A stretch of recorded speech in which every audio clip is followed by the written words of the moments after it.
Once upon a time, a long time ago, there lived a king and a queen who had a beautiful daughter named Princess Vicki, who sang every sunrise and sunset. As Princess Vicki sang, the bluebirds sang along, the sun shone bright that day. The farm animals from the village began to dance joyfully. People from the village loved hearing the princess sing her heart out, and it made them very, very happy. Yes, the beautiful golden voice of the beautiful princess cast a magical spell of joy and happiness throughout the kingdom, but it was too good to last. One night a mysterious figure came into the kingdom, and then something terrible happened. When morning came, Princess Vicki was gone. The king and queen immediately rounded up a search party for their missing daughter, while the whole kingdom fell into despair. The fields of beautiful colored flowers shriveled up and died. The stream no longer sparkled. All the people and animals grew very, very sad. Not far from Princess Vicky's castle, there in a cottage, lived 3 boys named Johnny, Wendell, and Perry, who had nothing left to eat but baby carrots and the last bit of bread. "We don't have enough food left in the house," Wendell cried. "What can we do?" asked Perry. Johnny had an idea. "I know, we can sell our cow to get money for food," he suggested. "That's not a bad idea," his friends agreed. So Johnny trotted off to the village to sell the cow, who hadn't given a drop of milk since Princess Vicki disappeared. Just as Johnny reached the village, he stumbled upon a man and his wife. They were his Uncle Zed and Aunt Yvonne. "Good morning, Johnny," they said brightly. "Good morning to you too, Uncle Zed and Aunt Yvonne," Johnny replied, trying to smile even one bit. "Is something wrong, lad?" asked Uncle Zed. "My friends and I haven't been eating very much lately. Not since the princess vanished," Johnny replied sadly. "Oh, what a pity," Aunt Yvonne said, feeling sorry for her favorite nephew. "Ain't it, Aunt Yvonne? We even decided to sell our cow to get money for food," Johnny added. "Well, looky here," said Uncle Zed, as eagerness grew in his voice. "A partially white cow, perfect for our farm." Johnny began to smile a wee bit more. "What are you saying?" asked Johnny. "I'll tell you what. If your aunt and I take the cow in as our own, we'll help you buy some food from the market and take them back to you and your friends." Uncle Zed smiled. That made Johnny happy. Later that evening, after Johnny helped his Uncle Zed and Aunt Yvonne take their cow Pearl to their own farm, and Uncle Zed and Aunt Yvonne helped Johnny take some bought food from what was left from the market back to his friends, they both had a surprise for them. Aunt Yvonne reached into her apron pocket and pulled out a small box containing 3 magic beans. Johnny and his friends were amazed as they saw the beans sparkling. "Wow, what kind of beans are they?" asked Perry. "Yeah," agreed Wendell. "Why are they sparkling?" "I'm glad you asked. These aren't ordinary beans. They're magic beans," Aunt Yvonne replied. "If you plant these beans tonight before the full moon comes up, something incredible will happen." "What sort of something incredible will happen?" Johnny asked. "You'll find out when you and your friends wake up in the morning," Uncle Zed replied. The boys smiled and decided to plant the magic beans right away. And after having dinner with their nephew and his friends, Uncle Zed and Aunt Yvonne left for home. Later that night, the full moon rose up so high in the sky, as far as the eye can see. A beam of light shined down on the spot where Johnny, Wendell, and Perry had planted the beans. Slowly up from the ground, a beanstalk started to grow, and it grew and grew and grew until it reached the sky itself. When morning came, Johnny, Wendell, and Perry woke up and went outside to see a giant beanstalk. Uncle Zed and Aunt Yvonne were right. The beans were magical after all.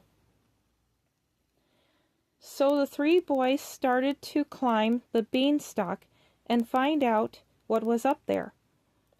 Johnny and his friends started climbing the beanstalk, and they climbed and climbed higher and higher until they finally reached the top of the beanstalk. Ahead of them, they saw a magnificent castle. They wondered who lived there. Maybe a giant king and queen. There was only one way to find out.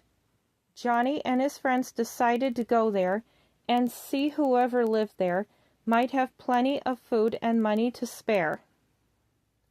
Soon they reached a moat surrounding the castle, but they weren't going to let that stop them. Johnny came across a giant turtle, and he kindly asked him to help him and his friends get straight across the water.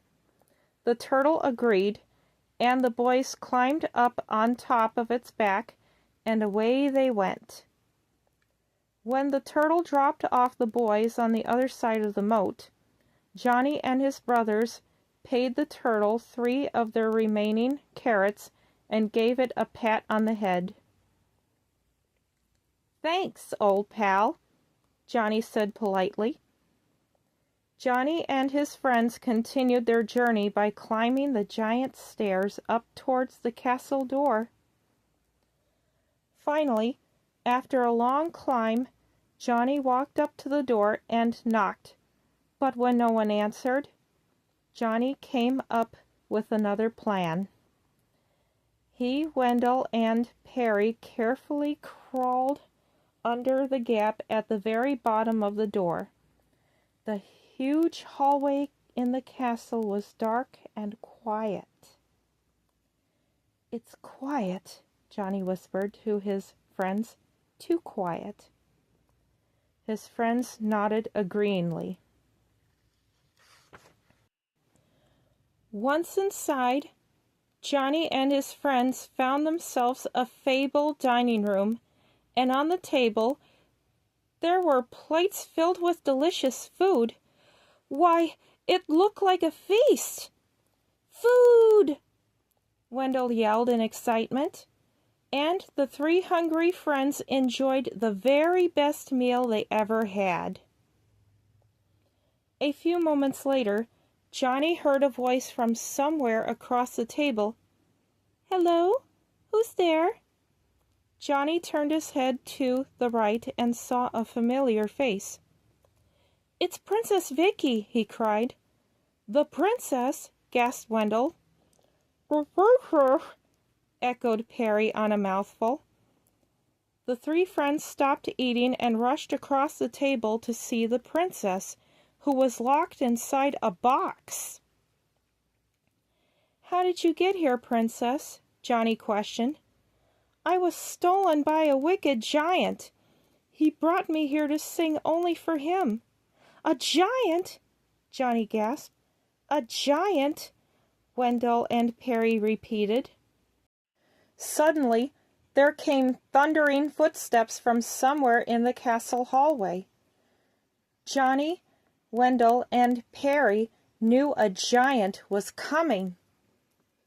"Fee-fi-fo-fum," the giant sang. So they scattered about to find places to hide on the table as the giant entered the dining room for dinner. As he hid behind the salt and pepper shaker and thought for a moment he was safe, the scent from the black pepper made Johnny sneeze. Joe! The giant bolted up from his chair and spotted Johnny scurrying across the table, trying to make his great escape. "I got you now," the giant proclaimed. "You can't get away from Jiggy." Johnny thought of asking Jiggy the giant a question, and he thought it up quick. "Are you a magical giant? Can you change yourself into anything?" Johnny said. "Of course I can change myself into anything. Want to see me turn into a white bunny?" replied Jiggy. Johnny nodded politely and called for his friends to watch this magnificent scene. With a sparkling whirl and a magical flash, Jiggy began his transformation and reappeared as a rabbit. "Ta-da!" Jiggy proclaimed proudly. Johnny, Wendell, and Perry applauded and were very impressed with how the way Jiggy changed himself into an adorable and cuddly animal that no one can resist. But when the giant saw that Johnny didn't come alone and had brought his friends with him, he was very angry, and he captured them all at once and took Princess Vicki out of the box before placing them in. Only Johnny managed to slip away. Princess Vicki was devastated to see the giant locking the box and putting the key in his vest pocket. She knew precisely what to do. She began to sing a sweet lullaby to him. Slowly but surely, the silly giant became very sleepy that he fell fast asleep. Johnny came out of hiding and knew he needed to free his friends from the locked box. Princess Vicki was relieved that Johnny made his great escape, gestured him to come to her. Knowing it was safe, Johnny quietly made his way across the dining room table and met up with her, and she whispered instructions in his ear. Very quietly and carefully, Johnny walked up to the sleeping giant and pulled the key out of his pocket. As Princess Vicki kept watch and sang the last verse, Johnny hurried to go free his friends from the locked box. To his relief, the giant didn't wake up, and he continued to snore.